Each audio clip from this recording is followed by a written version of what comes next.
So you and Melissa wrote this story or film together. Yeah. How did the project come about, and where did the idea come from?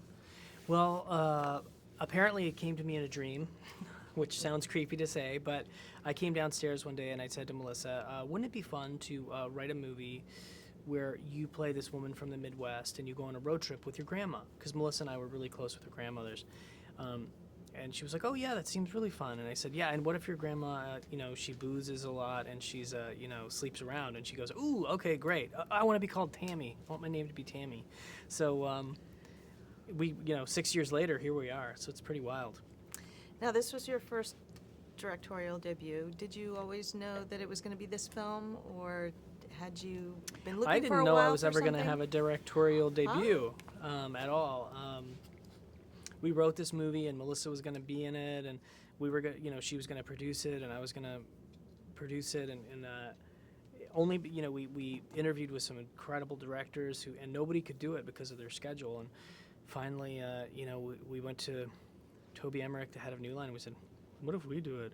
And then Melissa, because of Melissa's schedule, she was unable to, do some of the things that it would have taken to fully, do that. So, going to North Carolina for 3 weeks early and all those kinds of things.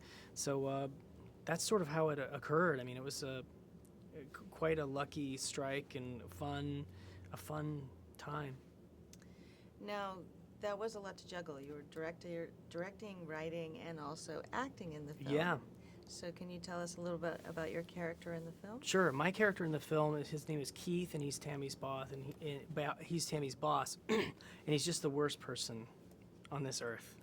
And he's an amalgamation of hopefully everybody's boss that they don't like. So, yeah, I basically got to play a villain. I've always wanted to play kind of a villain.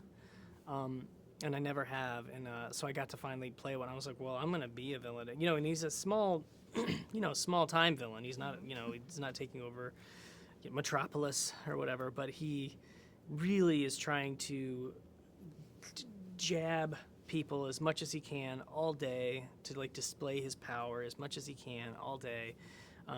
So that was a fun character to get to play. Yeah, that was good.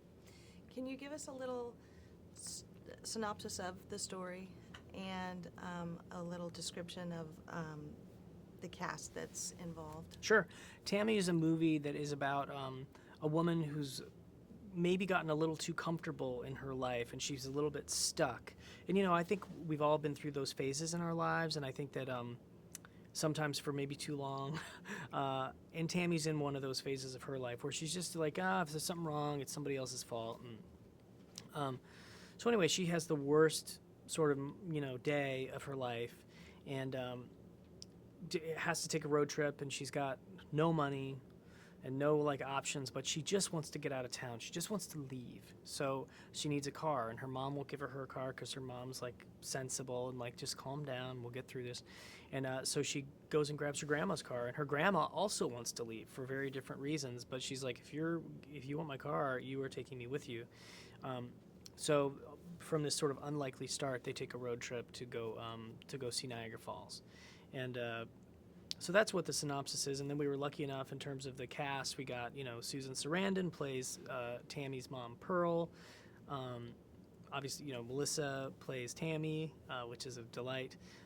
Kathy Bates plays Lenore. Dan Aykroyd plays Don. Allison Janney plays Deb.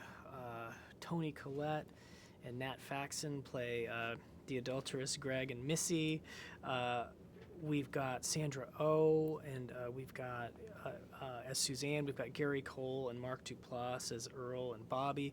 So it was a kind of a Sarah Baker as our cashier. I mean, we just had really a tremendous group of actors that it was just a joy to direct and to be around, because they brought so much to every single scene.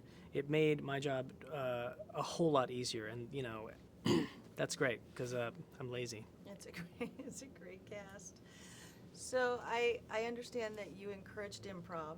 Yeah, for sure. How did that impact the film? And were there any favorite moments that you had that were improvised? Yeah, absolutely. There's moments in the movie that are in the trailer. that seem like they're some of people's favorite moments of the whole movie are all improvised, and Melissa and I felt really good about the script, and we worked on it, and New Line had notes, and our producing partners, Gary Sanchez with, Adam McKay and Will Ferrell and Chris Henchy had notes, and we would do all of them, and we felt great about the script. But once we felt great about the script, we felt free to shoot it once or twice as scripted, and then go where we felt like could be interesting. So the robbery, when Tammy's robbing the Topper Jacks, I mean, that became incredibly improvised. We had a structure. We knew that we wanted her to have to steal money, to feel bad about it, and to feel bad about the people she's stealing from, so she would get them pie. We knew that, but that was about it, and we knew she was going to put them in a cooler safely. I'm going to call the cops. She'll be fine. So we wanted her to have that feeling of like, oh, I'm robbing you, but I'm going to give you something. And then all the other things that happened were improvised during that robbery. Oh, that's great. Yeah. Now, can you talk a little bit about directing your wife, how that was? Sure, it was actually really great. I think I vaguely disappoint people when I don't have like a tyrannical story about either me or her. Mm-hmm. But it was such a delight. I can't say enough nice things about working with her or her as a person. So it was wonderful. That's nice. So what can audiences look forward to when they see this film in the theater? I think they can look forward to a really, really funny movie with heart, which is my favorite kind of movie, and I really hope people love it.